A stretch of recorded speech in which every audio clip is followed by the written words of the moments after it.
하나님의 마음을 저버리고 있지는 않습니까? 네, 우리는 연약합니다.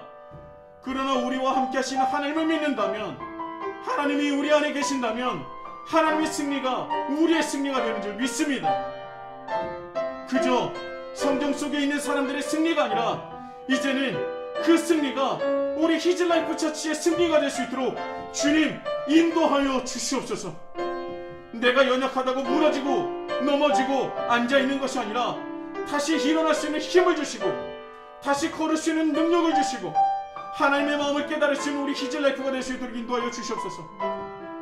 우리가 이 시간 다시 한번 우리 되새기기 원합니다. 다시 한번 생각해보기 원합니다.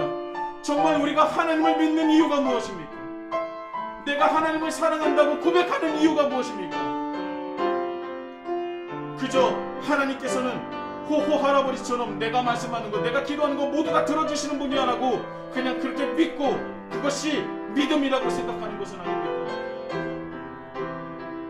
정말 우리가 하나님을 믿는 이유가 무엇입니까? 내가 하나님께 예배를 드리는 이유가 무엇입니까? 내가 하나님을 향해서 기도드리는 이유는 무엇입니까? 하나님을 믿는 이유가 정말 하나님의 마음과 뜻과 동일한 것입니까? 아니면 아직도 내 뜻과 내 마음을 하나님께 강요하는 신앙으로 머물러 있지는 않습니까? 우리가 다시 한번 생각해 보기로 우리가 부활에 참여한 자로 우리가 있어야 될 것이 어디이며 우리가 부모해야 할 존재는 어떤 존재이며 내가 어떤 마음을 가져야 하는지 내가 어떤 계획을 가지고 어떤 목표로 세상을 살아가야 되는지 주님 우리가 이 시간 간절히 주님께 기도하기 원하오니 주여 깨달을 수 있도록 인도하여 주옵소서. 그리하여서 부활에 참여한 자로 그 마땅한 삶을 주님께 내어드리는 온전한 그리스도인의 삶을 주님께 드리는 우리 히즐라이프 처치가 되게 하여 주옵소서. 우리 다같이 기도하시겠습니다. 하나님 아버지, 하나님 아버지, 하나님 아버지, 하나님 아버지, 우리는 이제 주님을 믿는다고 하지만 아직도 여전히 우리는 처음에 그 자리에서 한 걸음조차 우리가 나아가지 못했음을 고백합니다. 아직도 여전히 나는 연약하다, 나는 할 수 없다, 나는 죄인이기에 할 수 없음을 그저 당연하게 여기고 그런 사탄의 속삭임에 우리는 속아서 이제까지 발전하지 못했습니다. 성장하지 못했습니다. 주여 그런 우리의 죄를 용서해 주옵소서. 저조차도 성장하지 못하고 목사인데도 불구하고 여전히 그 자리에 있는 제 자신을 다시 돌아보고 하나님 주님의 이름으로 걸어갈 수 있도록 인도하옵소서. 주님을 위해 한 걸음 나아갈 수 있는 제가 될 수 있도록 인도하옵소서. 하나님 그리스도로 성장하며 하나님의 마음을 깨달아 주님의 계획을 깨달아 하나님과 함께 주님과 함께하며 주님과 함께 그 역사를 이뤄나가는 아버지와 주님의 자녀 주님의 백성 우리 그리스도인 하나님의 정말 그 백성 놀라운 그 백성 그 특권과 능력을 아버지여 누릴 수 있는 제가 될 수 있도록 해주시고 우리 히즐라이프가 되게 해주시고 한국교회가 되게 해주시고 온 세계 하나님의 백성들을 되게 하여 주시옵소서. 제발 자신의 연약함을 나의 연약함을 우리의 연약함을 합리화하지 않을 수 있도록 인도해 주시고 믿음으로 능력으로 하나님께서 함께 하심을 모든 것을 극복해 나가며 하나님의 승리가 우리의 최종적인 승리가 될 수 있도록 주님 인도하여 주시옵소서. 하나님 내가 있어야 될 것은 어디입니까? 내가 품어야 할 사람은 누구입니까? 내가 깨달아야 될 주님의 마음과 계획을 무엇입니까? 주여 말씀하옵소서. 제가 여기 있나이다. 주님 말씀하옵소서. 우리가 여기 있나이다. 하나님께 예배드리며 하나님과 함께하고자 하는 우리가 여기 있어 주여 깨달을 수 있도록 해주시고 사랑해야 될 자, 용서해야 될 자, 부모해야 될 자 또한 하나님의 뜻과 계획과 하나님의 마음을 깨달을 수 있는 우리가 될 수 있도록 인도하여 주시옵소서.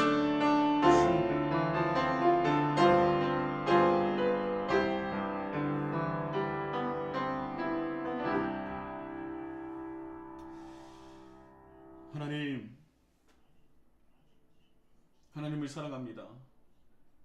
하나님을 사랑합니다. 하나님을 사랑한다는 이 고백, 하나님을 믿는다는 이 고백이 그저 흩날릴 날아갈 겨와 같은 믿음이 되지 않을 수 있도록 인도하여 주시옵소서. 하나님을 정말 사랑하며 하나님을 정말 믿고 믿는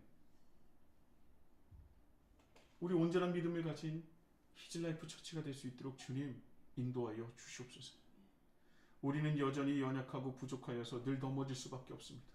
그러나 그 넘어짐을 합리화하지 않을 수 있도록 인도해 주시고 십자가로 승리하신 예수 그리스도의 승리가 우리의 승리가 될 것을 믿으며 넘어져도 다시 일어나고 멈췄어도 다시 한번 한 걸음을 넘길 수 있고 다시 일어나 주님의 마음과 뜻을 다하여 받들어 한 걸음 한 걸음 옮겨 하나님을 위해서 성장하는 우리 히즐라이프 처치가 될 수 있도록 주님 인도하여 주시옵소서.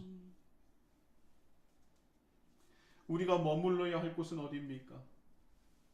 우리가 돌아가야 될 곳은 어디입니까? 주님과 함께 해야 될 곳은 어디입니까? 그리고 그 안에서 구해야 될 것은 무엇입니까? 주님, 이제까지 나의 뜻과 나의 마음을 주님께 구했다면 이제는 주님의 뜻과 마음을 구하는 우리 히즐라이프 처치 되게 하여 주시고 그리고 주님의 그 마음과 뜻과 주님의 계획을 깨달아 온전히 그것을 받들어 순종에까지 이르는 우리 히즐라이프 처치가 될 수 있도록 주님 인도하여 주시옵소서. 또한 이 시간 우리가 하나님의 마음으로 품어야 할 사람이 누구인지, 용납해야 될 존재가 누구인지, 내가 감싸 안아야 될 존재가 누구인지, 내가 다시 함께 해야 될 사람이 누구인지를 깨달을 수 있도록 인도해 주시고 품을 수 있는 마음과 용납할 수 있는 마음과 용서할 수 있는 마음과 그리고 함께 할 수 있는 그 마음과 능력까지도 주님 허락하여 주시옵소서. 주님을 사랑하고 이 모든 것 예수 그리스도의 이름으로 간절히 기도드립니다. 아멘. 이제는 우리 주 예수 그리스도의 은혜와 하나님 아버지의 극진하신 사랑과 성령님의 감화감동 역사하심이 그 충만하심과 영원하심이 내가 있어야 할 곳에 있고 무엇보다도 그곳에서 하나님의 마음과 하나님의 뜻과 하나님의 계획하심을 받들고자 기도하며 기대하는 이 자리는 모든 주님의 백성들 머리 위에 이제로부터 영원토록 함께 하시기를 간절히 축원하옵나이다. 아멘.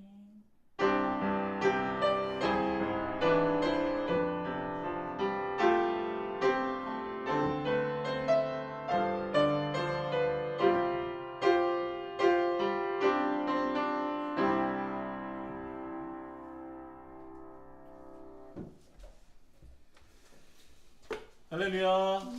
감사합니다. 감사합니다. 오늘은 어버이 주일입니다. 그래서 저는 이 말씀을 준비하면서요 어버이 주일 때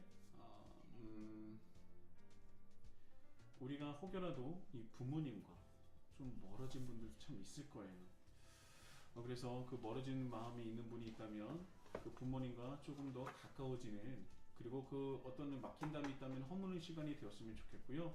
더 나아가서 우리는요 보통 사람이 아닙니다. 보통 존재들이 아니에요. 우리는 승리할 수밖에 없는 존재입니다.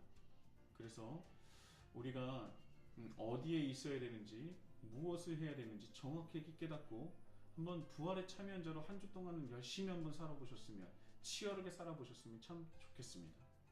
한번 치열하게 같이 살아보자고요. 저도 여러분들만 보내고 잘 다녀오세요 하는 존재가 아니라 저도 여러분들과 함께 치열하게 살아가는 존재입니다. 그래서 제가 이렇게 목소리 높여서 여러분들에게 말씀드리는 것은 저도 그렇게 살아가고자 하는 저의 고백이 담겨 있는 거예요. 그래서 같이 살아가시자고요. 그리고 함께 하시자고요.